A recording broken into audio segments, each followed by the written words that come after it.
दोस्तों general science की ये हमारी 7th क्लास होने जा रही है, 7th एपिसोड होने जा रहा है और आज के इस एपिसोड में हम 12th का जो फिज़िक्स है, 12th की फ़िज़िक्स वो स्टार्ट करने जा रहे हैं, जो आपके जनरल अवेयरनेस के लिए काफ़ी ज़्यादा इम्पोर्टेंट है और इसमें वो सारी चीज़ें आपके साथ जो है वो आपको पढ़ाई जाएँगी, आपके साथ शेयर की जाएँगी, जो कहीं न कहीं आपके एग्ज़ाम के हवाले से बहुत ज़्यादा इम्पोर्टेंट है। तो ध्यान दीजिए, अगर आप किसी भी गवर्नमेंट जॉब के लिए पढ़ रहे हैं तो आपके लिए इम्पोर्टेंट है। ये ज़रूरी नहीं है कि सिर्फ़ फॉरेस्टर के एग्ज़ाम के लिए ये इम्पॉर्टेंट है, लेकिन अभी हम जेकेएसएसबी फॉरेस्टर की ये जो सीरीज़ है वो कंटिन्यू कर रहे हैं, तो अभी हम फोकस कर रहे हैं कि जेकेएसएसबी फॉरेस्टर के जो जितने भी एस्पिरेंट्स हैं उन तक ये पहुंचाया जाए, ये free of cost study material दिया जाए। तो ये आज का हमारा पीडीएफ एक बार फिर से हमने तैयार किया हुआ है, तो इस पीडीएफ में हम आज जो है वो अपना क्लासेस कंटिन्यू करेंगे। तो बगैर किसी देरी के दोस्तों आपकी इन्फॉर्मेशन के लिए बता दूं यहाँ पे मतलब इससे पहले कि हम आगे बढ़ें, ये जो जनरल साइंस का ये जो 6th, इससे पहले जो छः ऐसे एपिसोड्स हैं, 6 क्लासेस जो हैं वो हो चुकी हैं। आपको प्लेलिस्ट हमारे यूट्यूब चैनल पे मिल जाएगा। बाकी वीडियो की डिस्क्रिप्शन में भी मैं वो सीरियल वाइज डाल दूंगा, क्लास 01, क्लास 02, क्लास 03 करके फॉर फॉरेस्टर साइंस। ठीक है, तो अब आप जो है वो इस वीडियो को आगे बढ़ते हैं और सीधा स्ट्रेट फॉरवर्ड जो है वो अपनी पढ़ाई करते हैं, पढ़ते हैं। आज के इस चैप्टर में जो है वो हम ऑप्टिक्स स्टार्ट करने जा रहे हैं दोस्तों, और ऑप्टिक्स का हम जो है वो आज पढ़ेंगे। सबसे पहला कॉन्सेप्ट है भाई लाइट। लाइट क्या होता है? लाइट ये एक रेडिएशन होती है जो विजिबल करती है।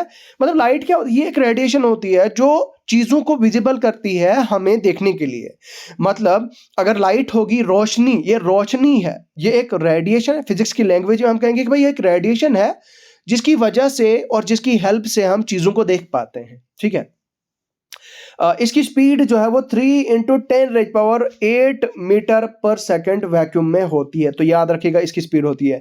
बाकी लाइट जो है वो एक फॉर्म ऑफ एनर्जी है, इसको हम एक एनर्जी की एक फॉर्म बोल सकते हैं। बाकी it is of transverse wave and it takes 8 minute 19 second to reach the earth from the sun.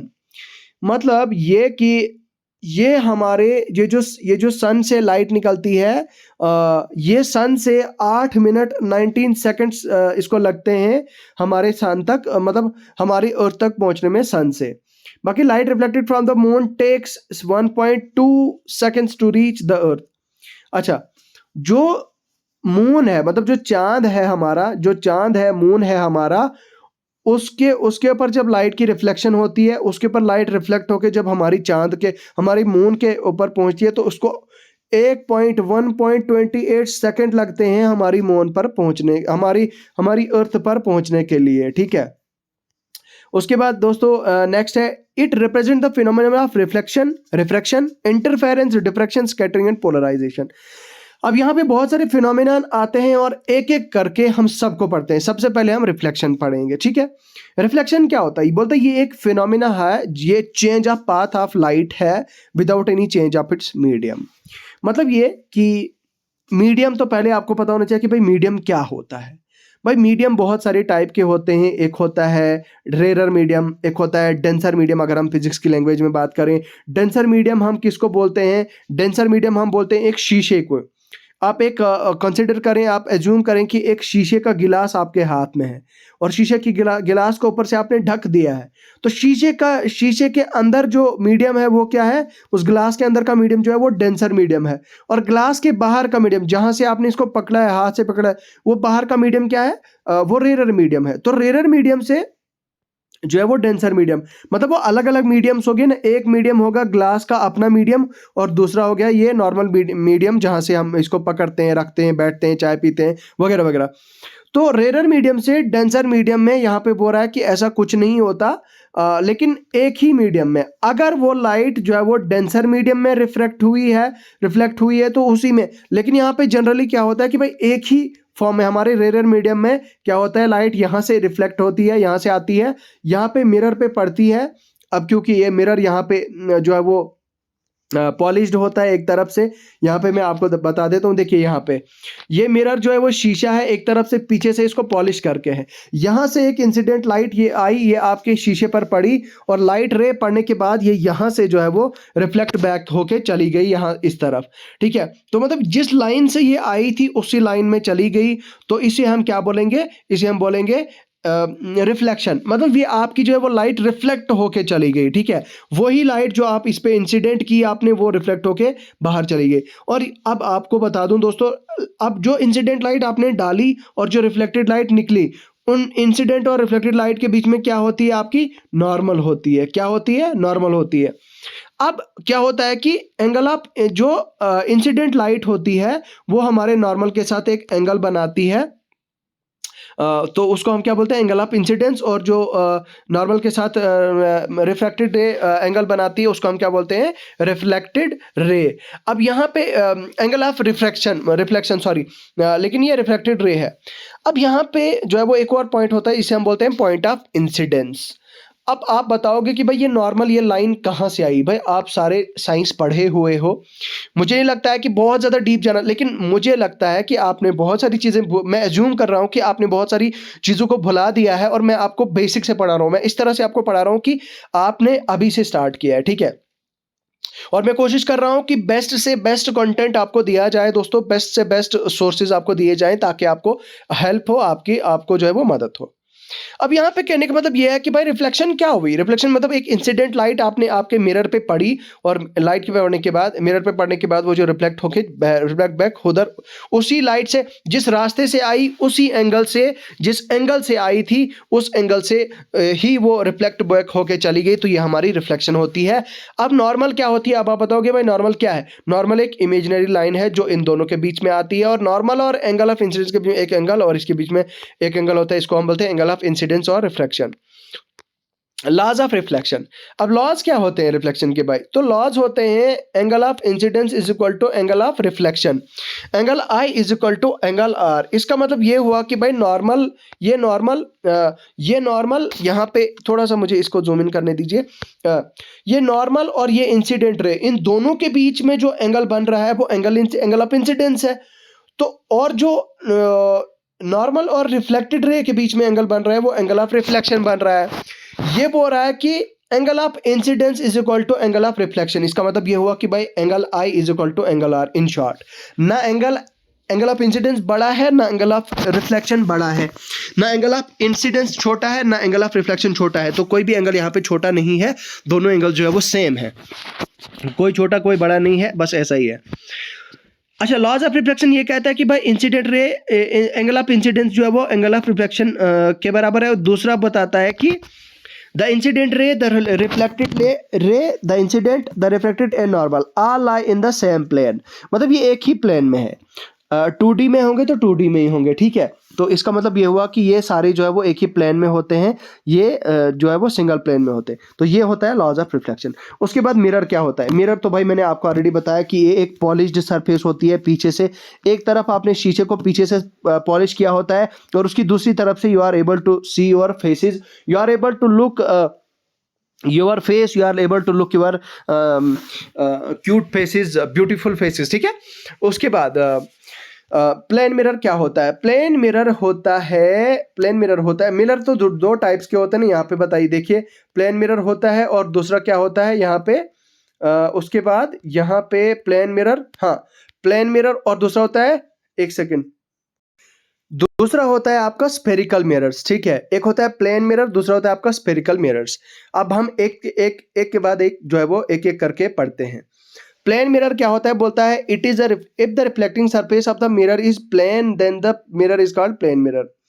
मतलब ये कि अगर रिफ्लेक्टिंग सरफेस जो मिरर की क्या है, प्लेन है, तो उसे हम क्या बोलेंगे, वो हमारी होगी, वो होगा प्लेन मिरर। अब असल में इसमें क्या होता है, जो साइज ऑफ इमेज होता है वो साइज ऑफ ऑब्जेक्ट होता है। ये आपका एक मिरर है, मिरर के सामने आपने एक कैंडल रख दी, और कैंडल जो है वो कैंडल का, अब ये ऑब्जेक्ट है कैंडल, तो ऑब्वियस सी बात है भाई मिरर में इसकी इमेज बनेगी। तो साइज जो इन दोनों का होगा वो किसके बराबर होगा, एक दूसरे के बराबर होगा ना। यहाँ पे जो है वो इनके साइज में कोई डिफरेंस नहीं होगा। The minimum size of the mirror required to see the full image of an observer is half the height of the observer. मतलब ये बोल रहा है, ये पॉइंट थोड़ा आपको यहाँ पे देखना है कि the minimum size of the mirror, mirror का कितना साइज होना चाहिए कि आप जो है ऑब्जर्वर क्या होगा, अपनी हाफ इमेज देखेगा। तो मतलब height, half the height of observer, मतलब आप ये 5 फुट हो, 5 फुट हो, 5 फीट से मतलब कम से कम आपकी, अगर आपने हाफ हाइट आपकी देखनी है, मतलब अगर आपने मिरर देखना है तो कम से कम वो जो है वो 5 वो 2.5 फीट का होना चाहिए आपका। ठीक है, ये चीज यहाँ पे बताई जा रही है।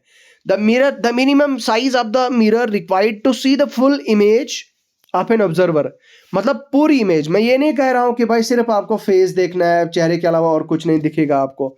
ठीक है, अगर आपको अपनी पूरी इमेज देखनी है तो कम से कम आप 5 फीट के हैं तो 2.5 फीट का शीशा होना चाहिए, 2:5 रेशो का, मतलब 2.5 रेशो का आपका शीशा होना चाहिए, और उसके बाद ही जो है वो आप अपनी फुल इमेज देख पाएंगे।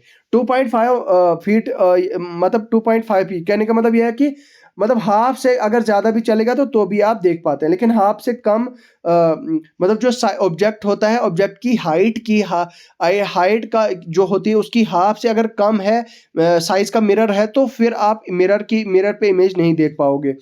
If the plane mirror is rotated in a plane by incidence by angle theta, then the reflected ray rotates by the angle 2 theta.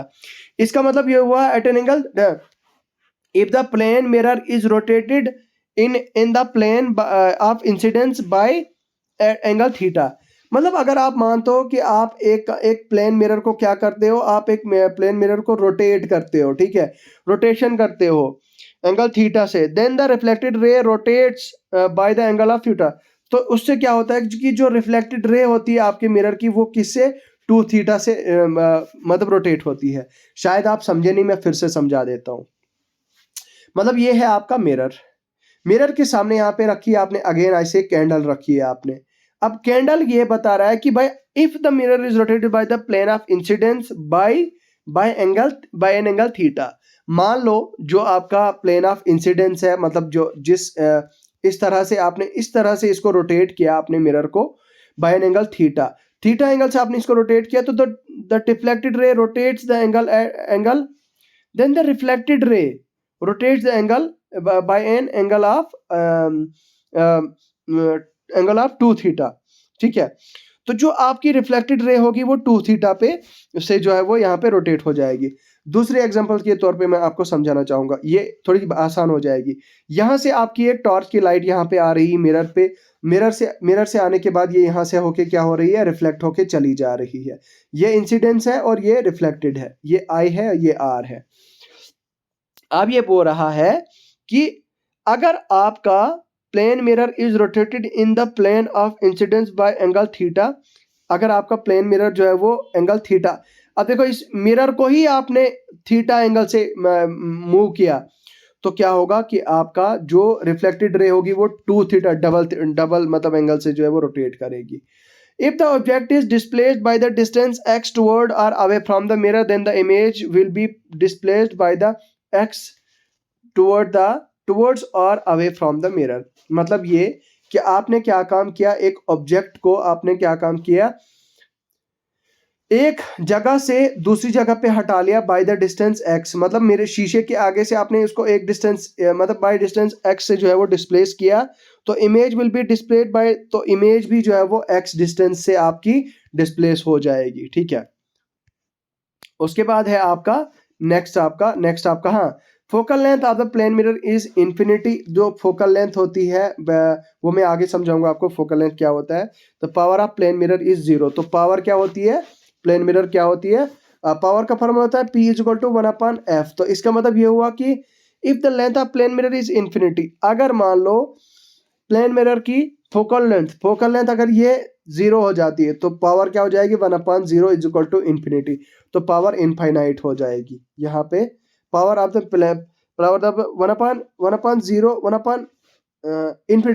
1/इनफाइनाइट का मतलब होता है 0 और 1/0 का मतलब होता है इनफाइनाइट। लेकिन ये बोल रहा है पावर का फॉर्मूला क्या होता है, P = 1/f। तो भाई फोकल लेंथ आपकी कितनी है, इन्फिनिटी है, तो 1/इन्फिनिटी किसके बराबर हो गया, 0 के बराबर। The plane of the mirror is equal to 0, ठीक है। आई होप आपको ये समझ आ गया होगा। बाकी linear magnification produce by the plane mirror is 1। Linear magnification आगे क्या है वो मैं आगे डिटेल में पढ़ाऊंगा आपको।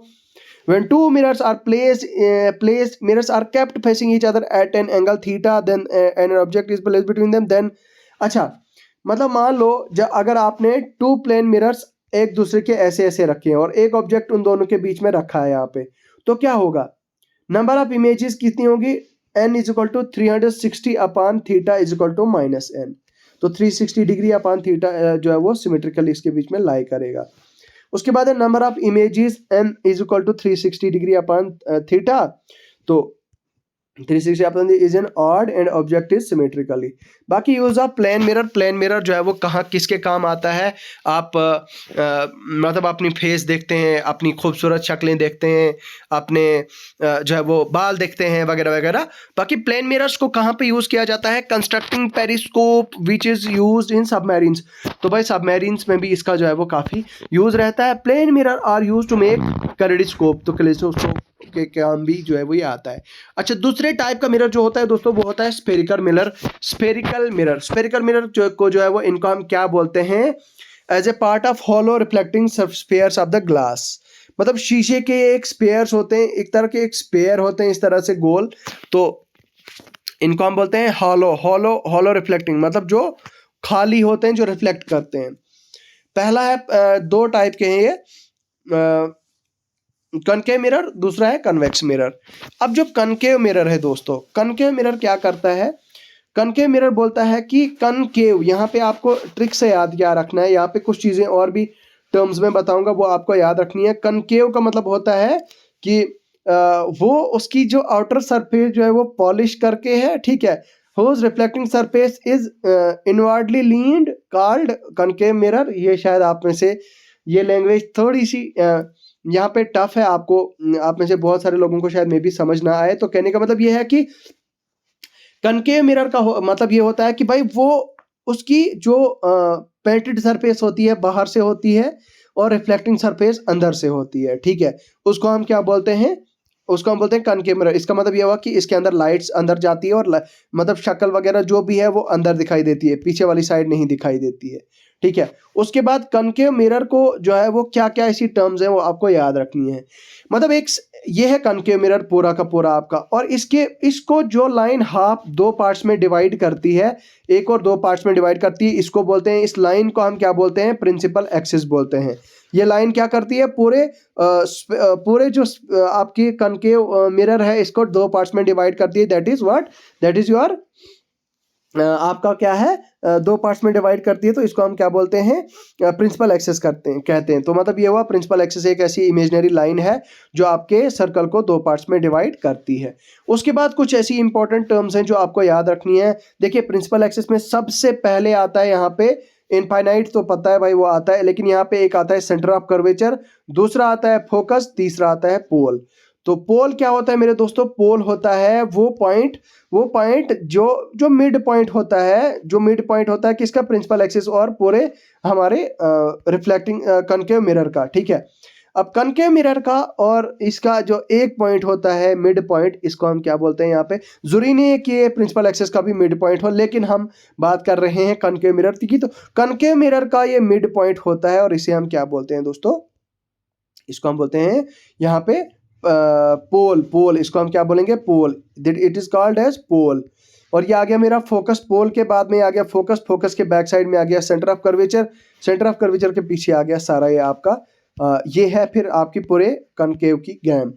अच्छा, एक ट्रिक से आप इसको याद रख सकते हैं, केव का मतलब क्या होता है, केव का मतलब होता है गार, तो दैट मीन्स अंदर से वो गार खोखली होती है, बाहर मतलब पीछे से वो होती है, बंद होती है। तो इसका मतलब ये हुआ कि कनकेव मिरर क्या होता है कि अंदर से जो है वो उसकी सरफेस पेंटेड नहीं होती है और बाहर से उसकी सरफेस जो है वो पेंटेड होती है, ठीक है।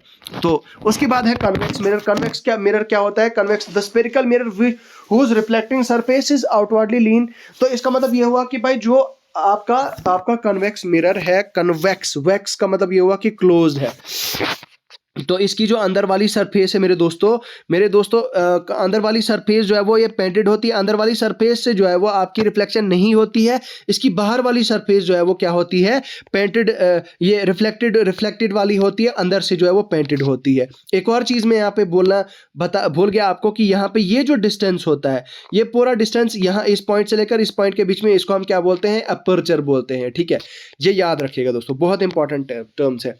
अब real images can be formed on the screen by actual intersection of reflected light rays. तो भाई रियल इमेज कहाँ से बन सकते हो, on A screen by actual intersection और रिफ्लेक्टेड लाइट रेज। ठीक है, तो the image formed on cinema screen is real image. जो सिनेमा स्क्रीन में बनती है वो रियल इमेज होती है। और ये जो है वो जो रियल इमेजेस जो फॉर्म होती हैं कहाँ पे, स्क्रीन होती है, by actual intersection of reflected या रिफ्लेक्टेड लाइट्स। तो जब रिफ्लेक्टेड लाइट एक दूसरे को इंटरसेक्ट करती है और इंटरसेक्शन करने के बाद वो क्या करती हैं, वो रियल इमेज आपकी बनाती हैं। बाकी जो इमेज बनती है आपकी सिनेमा हॉल में, उसको हम रियल इमेज बोलते हैं। Concave mirror forms a real image which when an object is placed beyond its focus। Concave mirror की जो इमेज कनकेव मिरर क्या करता है, रियल इमेज फॉर्म करता है जब ऑब्जेक्ट इसके फोकस के पीछे होता है। ठीक है, अब जो है वो वर्चुअल इमेज क्या होती है। Virtual image can not be formed on the screen bye apparent intersection और रिफ्लेक्टेड। मतलब ये हुआ कि जो भाई वर्चुअल इमेज होती है, वर्चुअल इमेज तब नहीं बनती जब आपकी दो रिफ्लेक्टेड लाइट जो है वो क्या करती हैं, इंटरसेक्ट करती हैं, एक दूसरे को काटती हैं, और उस पॉइंट पे आपकी वर्चुअल इमेज नहीं बनती है। ठीक है, इसको हम क्या बोलते हैं, रिफ्लेक्टेड वर्चुअल इमेज।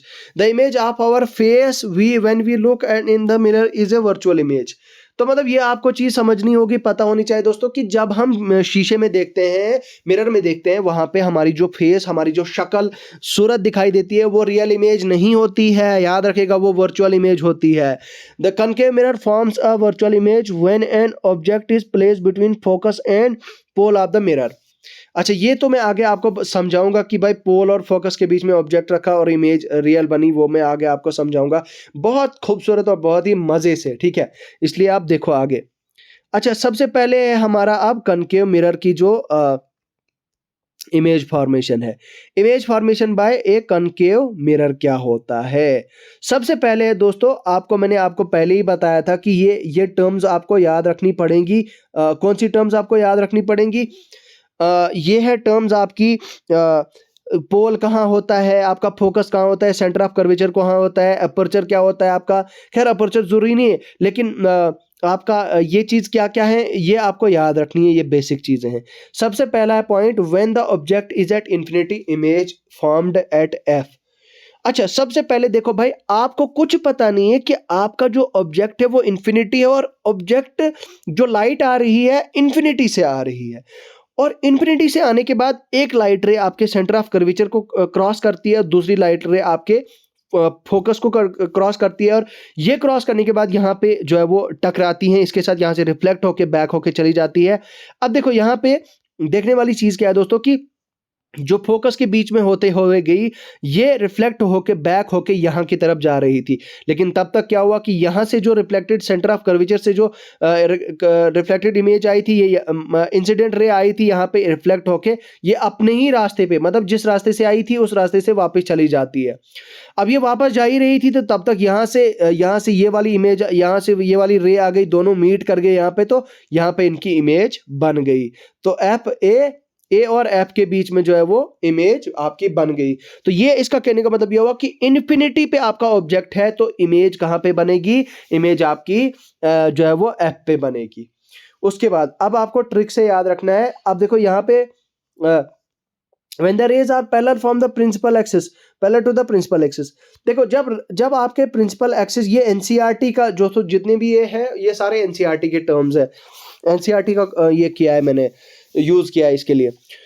देखो जब रेज जो है वो पैरेलल होती हैं प्रिंसिपल एक्सिस के, तो उसके केस में क्या होता है कि इमेज कहाँ पे एफ पे बनती है। मतलब ये हुआ कि आपकी रे यहाँ से आ गई, यहाँ से आ गई, दोनों रेज आपके क्या है, पैरेलल है। तो पैरेलल होने के बाद ये रिफ्लेक्ट होके यहाँ से चली जाती हैं और आपके एफ मतलब फोकस ऑफ द मिरर पे इमेज बना देती हैं, ठीक है।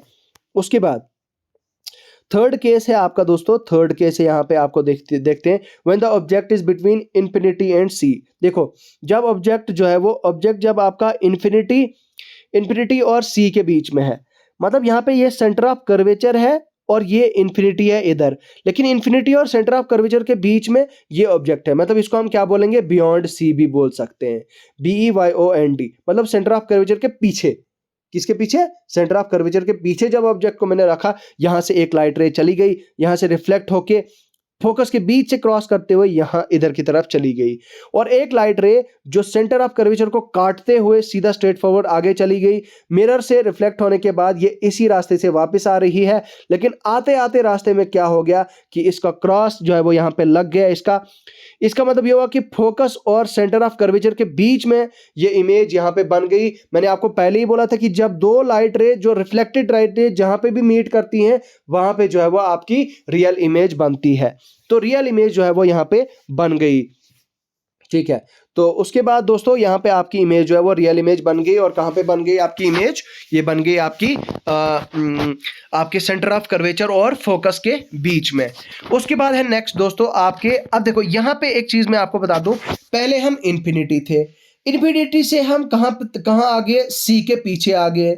अब हम तीसरे नंबर पे सी पे जाएंगे, फिर हम फोकस पे जाएंगे। तो यहां से मतलब हम इस तरह से जा रहे हैं, इमेज हमारी इस तरह से बनने लगती है, ठीक है। तो जब हम फोकस पे ऑब्जेक्ट को रखेंगे तो हमारी इमेज इन्फिनिटी पे बनेगी, जब हम इन्फिनिटी पे ऑब्जेक्ट को रखेंगे तो हमारी इमेज फोकस पे बनेगी।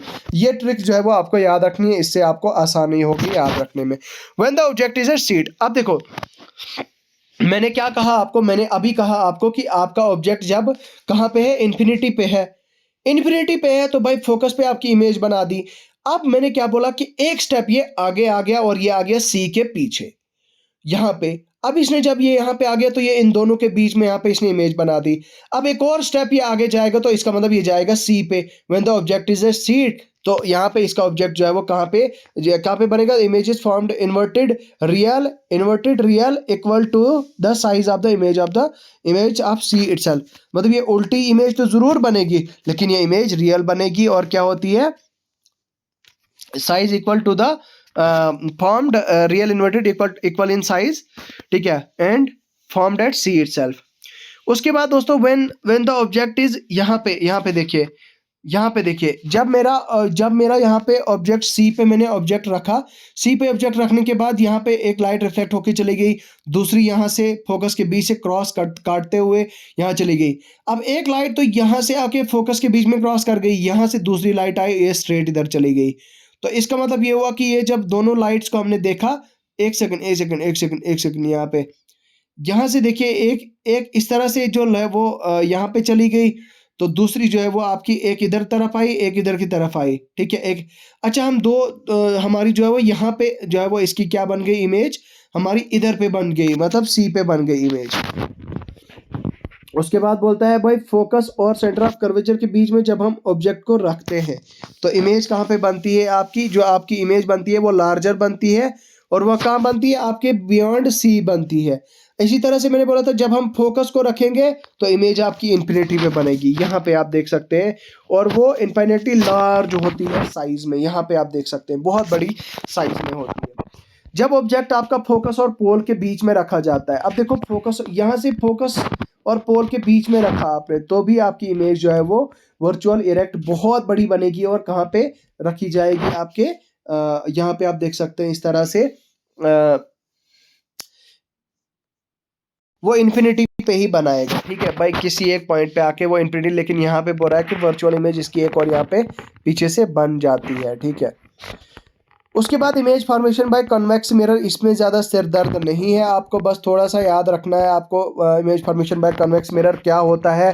तो भाई कन्वेक्स मिरर मैंने आपको बताया था कि भाई जिसकी जो बाहर वाली सरफेस होती है, जो गोल सरफेस होती है वो रिफ्लेक्टिंग होती है, और अंदर वाली सरफेस जो है वो पेंटेड होती है। मतलब इसको ये अंदर वाला जो है वो इन्होंने पेंट किया होता है और बाहर से इसकी रिफ्लेक्टिव सरफेस होती है। अब बोलता है जब हम ऑब्जेक्ट को इन्फिनिटी पे रखते हैं, इन्फिनिटी पे जब हम बहुत ऑब्जेक्ट को रखते हैं, ऑब्जेक्ट को इन्फिनिटी पे इमेज इमेज जो है वो कहाँ पे फोकस पे बन जाती है आपकी। यहाँ पे देखिए थोड़ा सा समझने की जरूरत है आपको। एक ऑब्जेक्ट की इमेज यहाँ पे आ गई, यहाँ पे इधर तक, ठीक है, चलो वो तो उसका तो काम तमाम हो गया, लेकिन जो दूसरी इमेज आ गई यहाँ पे, वो यहाँ पे टकरा गई, यहाँ से ये अपना रिफ्लेक्ट बैक उधर चली होगी, इधर से जो वो ये भी इधर से इधर चली गई।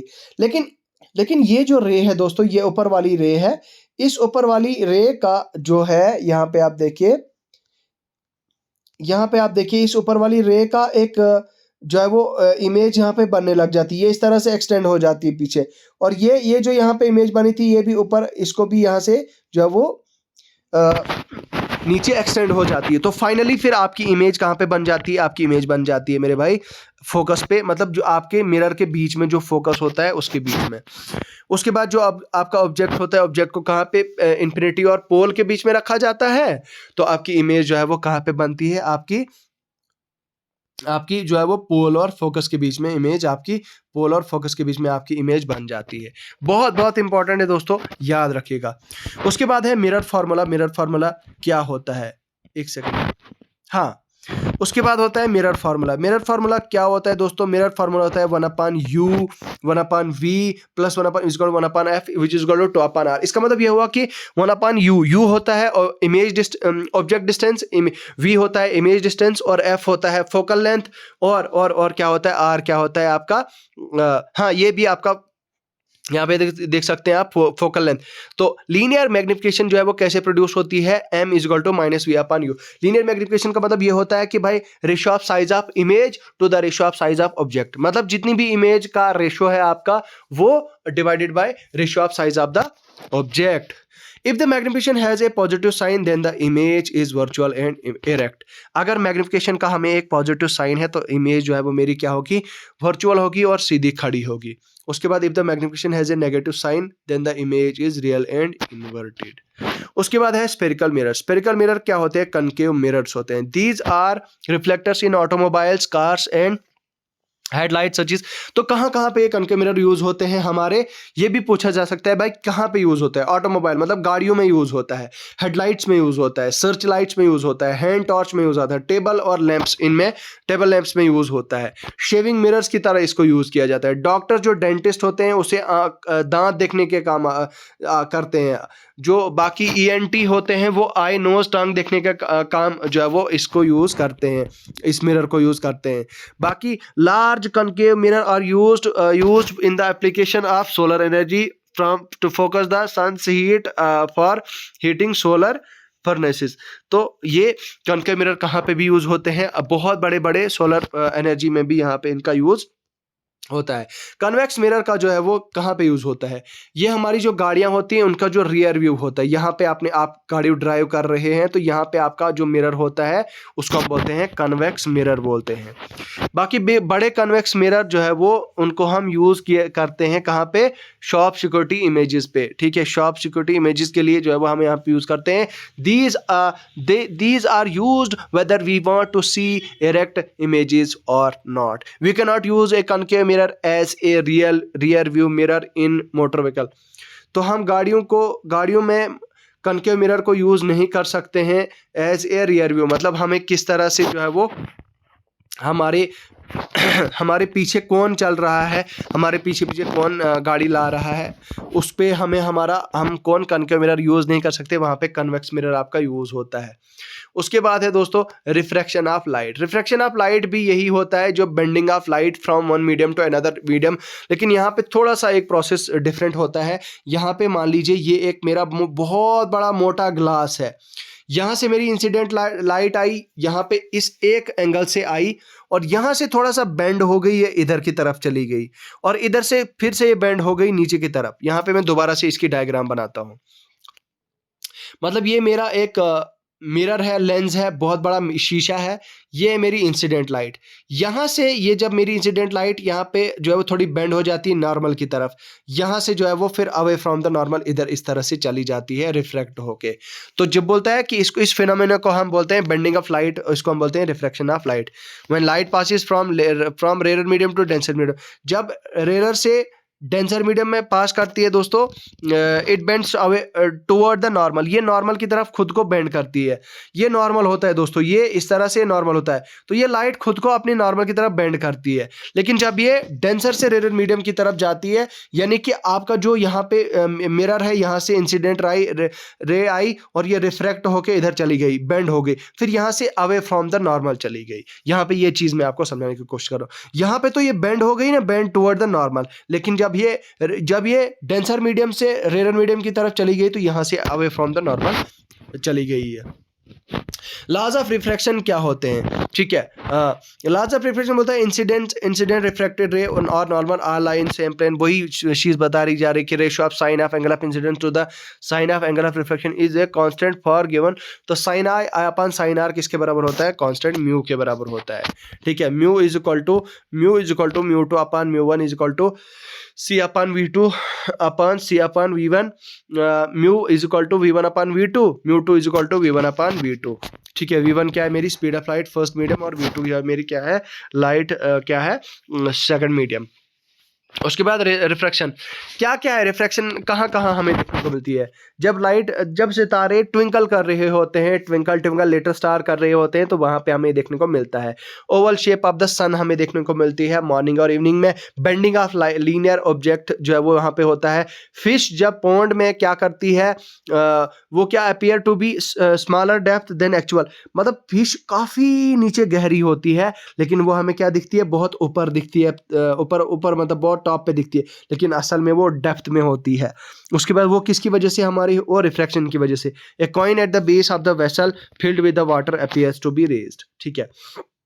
उसके बाद है मेरे दोस्तों टोटल इंटरनल रिफ्रैक्शन और स्पेरिकल लेंसेज हैं। ये अब हम आगे नेक्स्ट वाली क्लास में करेंगे, क्योंकि ये जो है वो काफ़ी लंबी वीडियो हो चुका है। अब आपको थोड़ा सा अपना जो है वो अपना उस एनर्जी को बढ़ाना है, ठीक है। यहाँ पे आप मुझे लगता है शायद एक सेकंड, मुझे लगता है एक टॉपिक यहाँ पे हम ख़त्म ही कर लेते हैं। लॉज ऑफ रिफ्रैक्शन हो गया, टोटल इंटरनल रिफ्लेक्शन को पढ़ लेते हैं। क्या होता है टोटल इंटरनल रिफ्रैक्शन, होता है बोलता है ये एक propagation of light from denser medium to rare medium. बोलता है कि एक plane boundary critical angle is the angle of incidence and angle of reflection. मतलब यहाँ पे जब लाइट आपकी प्रोपगेट हो जाती है डेंसर मीडियम से रेयर मीडियम की तरफ, तो उसको हम बोलते हैं, यहाँ पे बोलते हैं उसको हम, ये एक हमारी प्रोपगेशन ऑफ लाइट होती है। अब थोड़ा सा यहाँ पे अगर हम इसको एक्सप्लेन करें, यहाँ पे नीचे, if light is propagating from denser medium toward the rare medium at an angle incidence is more than the critical angle, तो then the light incident on the boundary is reflected back in the denser medium beyond the law of, तो phenomena इसको हम क्या बोलते हैं, TIR।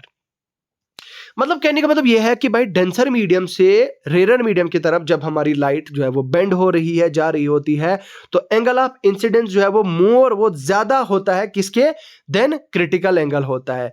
तो अब बोलता है कि then the light incident on the boundary is reflected back. अब जो वो बाउंड्री होती है उस पे जो लाइट इंसिडेंट होती है वो क्या हो जाए, रिफ्लेक्ट बैक हो जाती है डेंसर मीडियम में इस तरह से। तो अब obeying the law of reflection, तो ये फिर से जो है वो ये पूरा का पूरा प्रोसेस जो है वो आपका TIR हो जाता है, टोटल इंटरनल रिफ्लेक्शन हो जाता है।